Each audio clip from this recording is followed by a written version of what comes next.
So hello guys, आज की video हम बात करने वाले हैं कि सीडीएस की प्रिपरेशन के टाइम पे आप लोग मैथ्स में ऐसी कौन सी गलतियां हैं जो आप लोग करते हैं। और मैं 5 गलतियों के रूप में आपको सारी बातें बता दूंगा।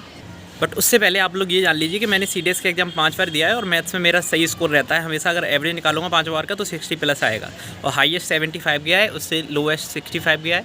और इस बार भी मेरा टारगेट है कि 80+ जाने का। ठीक है, देखो जो पहली मिस्टेक है वो इम्पोर्टेंट है और आप लोग में से मेरे को लगता है बहुत ज़्यादा लोग करते होंगे। अगर मेरी वीडियो से आप सब्सक्राइबर हैं तो ज़रूर नहीं कर रहे होंगे, लेकिन अगर नहीं है तो आप स्टार्टिंग में कर सकते हैं। वो है अर्थमेटिक के किसी भी टॉपिक से आप मैथ्स की प्रिपरेशन स्टार्ट कर रहे हैं। लाइक अगर आपने एवरेज से स्टार्ट कर लिया, परसेंटेज से स्टार्ट कर लिया या whatever any topic of arithmetic, ठीक है, तो फिर आपको प्रिपरेशन में बहुत ज़्यादा बेकार लगेगा। क्यों बेकार लगेगा? क्योंकि अगर आपने मान लीजिए अर्थमेटिक की 15 क्लास ली, 15 घंटे में ख़त्म करा, ठीक है, परसेंटेज ख़त्म कर दिया आपने मान लीजिए 15 घंटे में, ठीक है। अब उसके क्वेश्चन जब आप सीडीएस के एग्जाम्स में देखेंगे तो एक क्वेश्चन से ज़्यादा आपको मिलने के चांसेस हैं ही नहीं, क्योंकि एडवांस का वेटेज जो है वो सीडीएस मांगता है पूरी तरीके से। लगभग 80% वेटेज जो है वो एडवांस का होता है, ठीक है। तो आपको जो स्टार्टिंग करनी है वो हमेशा एडवांस मैथ्स से करनी है, ठीक है। अच्छा, इसके पीछे मैं रीज़न देख रहा था थोड़ा बहुत कि क्या रीज़न है कि हम लोग अर्थमेटिक के टॉपिक से स्टार्ट करते हैं। इसके पीछे सिंपल सा रीज़न है, क्योंकि हम मैथ्स जो पढ़ रहे हैं वो एसएससी वाले टीचर्स से पढ़ रहे हैं और ऑब्वियसली उनसे ही पढ़ना चाहिए। अच्छा, ठीक है, तो वो लोग जो है एसएससी में अर्थमेटिक और एडवांस का वेटेज लगभग सेम रहता है, तो वो दोनों टॉपिक्स को बराबर वेटेज देते हैं, ध्यान देते हैं। लेकिन आपकी ये जिम्मेदारी बनती है, हमारी ये जिम्मेदारी बनती है कि हम लोग जो है एडवांस को ज़्यादा ध्यान दें। तो आपको टॉपिक की स्टार्ट एडवांस मैथ से करनी है, ठीक है भाई। और इवन मैंने करी हुई थी, मैंने लगभग 55 क्लासेस जिसमें एवरेज, टाइम, स्पीड, डिस्टेंस, मैंने ये 2 टॉपिक ख़त्म करे थे तमीज़ से। उसके अलावा थोड़ी सी मैंने बेकार तरीके से ख़त्म करे थे, बट उनसे जो पेपर में आए थे वो मुश्किल से 3 या 4 सवाल। ये भी मैंने आपको मैक्सिमम बता दिया है। तो इससे आपको बिल्कुल ही मज़ा नहीं आ रहा कि आपने 50 घंटे लगभग 2 महीने तक आपने पढ़ा, क्योंकि डेली एक क्लास ले रहे हैं, चलो 1 महीने में ख़त्म कर लिया, तो वो मेरा मन नहीं माना, बेकार लगा मेरे को। सेकेंड जो थिंग है वो आती है आपकी कोर्स कंप्लीट करने की। आप लोग जो है 5 टॉपिक है उनमें से ही छोड़ के जा रहे हो भाई। 5 टॉपिक्स आपको परफेक्टली करके जाने हैं, उनमें से एक भी टॉपिक नहीं छोड़ना है। वो 5 टॉपिक मैं आपको बताता हूँ: algebra, geometry, trigonometry, mensuration, number system. 5 topic 80 marks, 70+ तो गारंटेड। अब मार्क्स नहीं, ये क्वेश्चंस हैं, ठीक है। को मार्क्स तो तब आएंगे जब आप लोग इनको सही कर लेंगे, ठीक है भाई। और बंदरों से डर के अब मुझे नीचे जाना पड़ेगा।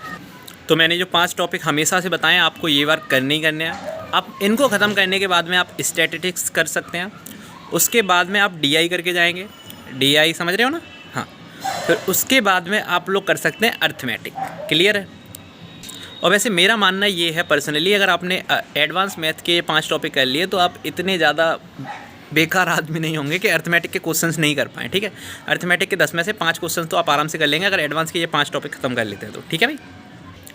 थर्ड जो थिंग है वो आती है आपको स्पीड को लेके। देखो, स्पीड बूस्टअप का बहुत बड़ा लोचा है। अगर आप मॉक नहीं लगाएंगे तो बड़ी दिक्कत होने वाली है, ठीक है।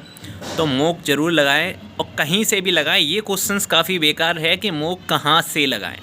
आप स्टार्टिंग कर सकते हैं प्रीवियस ईयर मॉक से। अब प्रीवियस ईयर मॉक आप कोई से भी वेबसाइट से जाके लगाइए या किसी भी ऐप से लगाइए, प्रीवियस ईयर ही होंगे। सेकेंड थिंग, आप ऑनलाइन ऑफलाइन जैसा भी मैंने आप वैसा लगा लीजिए, ठीक है। ऑफलाइन लगाएंगे तो फिर भी कोई बड़ी बात नहीं है। यूपीएससी की वेबसाइट से जाके आप पेपर डाउनलोड करिए और लगा लीजिए। 2 घंटे का टाइमर रखे, ज़्यादा ही अच्छी चीज़ है ना। और प्रीवियस ईयर मॉक्स कम से कम लगाने हैं। और प्रीवियस ईयर मॉक्स लगाते टाइम पे ध्यान रखिए कि बैकवर्ड होते हुए जाइए। बैकवर्ड से सेंस मेरा ये है कि आप 2007 के सीडीएस से एग्जाम से स्टार्ट ना करके ऐसा कर रहे हैं कि 2007 का लगाया, फिर 8 का, 9, 10, 11, 12 ऐसा तब करिए जब आप में ये कुव्वत हो कि आप पूरे एग्जाम्स लगा सकें। 15 साल हो गई, ठीक है, 15 साल में 2 पेपर हो रहे हैं, 30 पेपर हो गए। डेली एक पेपर लगाओगे नहीं, क्योंकि आपको पढ़ना भी है और पेपर भी लगा रहे हो। अगर आप पहले से ही सिलेबस कंप्लीट कर चुके हो तो ठीक है, ये काम कर सकते हो। ये भी बहुत टफ है कि डेली एक मॉक लगाना, मैथ्स में केवल मॉक ही लगाना, फिर उसको एनालाइज करना। तो तकरीबन मेरा मानना है 4 घंटे तो आपके जाएंगे, 3.5 घंटे के आसपास, ठीक है भाई। तो इससे अच्छा है कि जो अभी लेटेस्ट क्वेश्चंस जो आ रहे हैं उनको लगा के जाइए, क्योंकि उस टाइम पे क्वेश्चन जो है वो इजी थे। तो आप CDS 2 2022, फिर CDS 1 2022, फिर CDS 2 2021 और बैकवर्ड होते हुए जाइए। और कम से कम मेरा मानना है 5 साल तक के तो लगा लीजिए, ठीक है। 10 पेपर लगा लीजिए या फिर 7-8 तो कम से कम लगाइए। ये मैंने केवल प्रीवियस ईयर पे बात करी है, ध्यान रखना। उसके अलावा जो है जो मॉक आ रहे हैं उनको भी आपको लगाना है, क्योंकि प्रीवियस ईयर में क्या होता है, हम जब CDS की तैयारी करते हैं तो हमें पता रहता है कि ये क्वेश्चन आया हुआ है, ये क्वेश्चन आया हुआ है, ये आया हुआ है।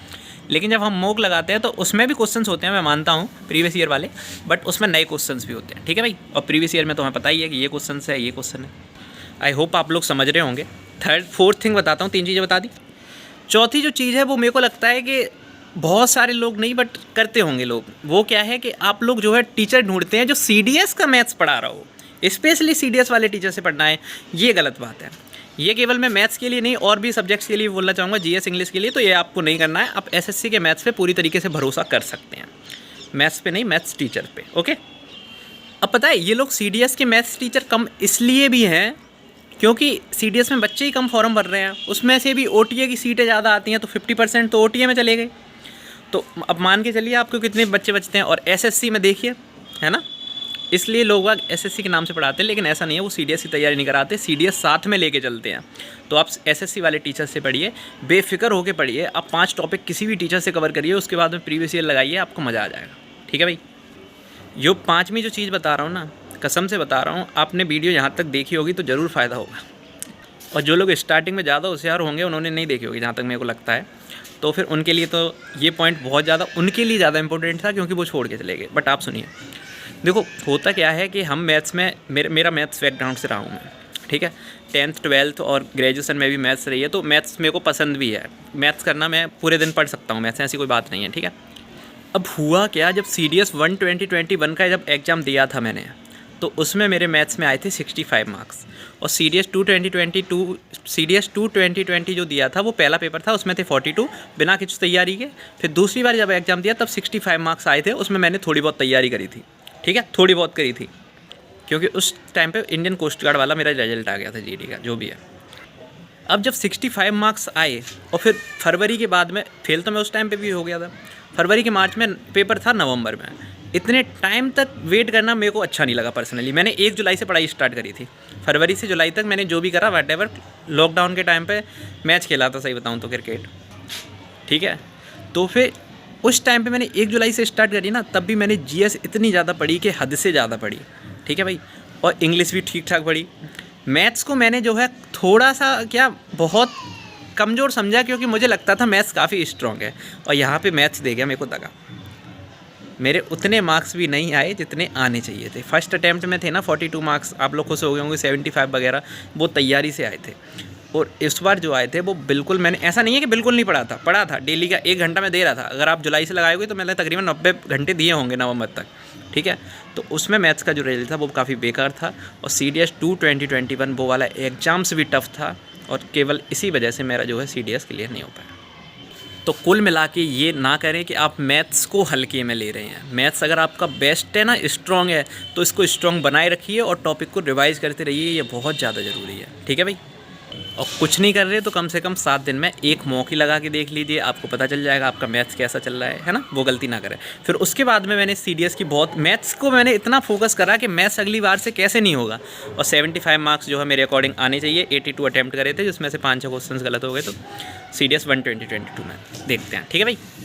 तो बस आज की वीडियो में इतना ही। 5 मैंने आपको गलतियाँ बताई हैं, और भी कोई बात होगी तो मैं आपको बताता रहूँगा। चैनल आप सब्सक्राइब कर सकते हैं, वीडियो को लाइक कर सकते हैं पसंद आई हो, ठीक है भाई। थैंक यू, जय हिंद, जय भारत।